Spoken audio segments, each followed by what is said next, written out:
What's up internet, welcome to Mo's Garage. In today's video we're going to be replacing the engine air filter on this 2020 Corolla with a nice new one.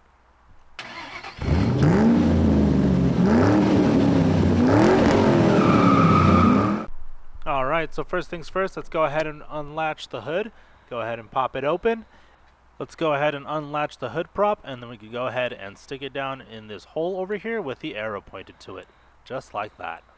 Alright, so over on the air filter box, you're going to see two clips that you can just unclip, and then the other side has two tabs which will just slide out when you open up the air filter box.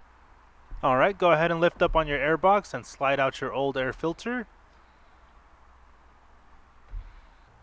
Then we can go ahead and reinstall our new one and set our air filter box back into place. Go ahead and relatch the two latches. And then you're done.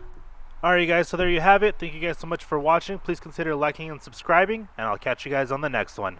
Peace.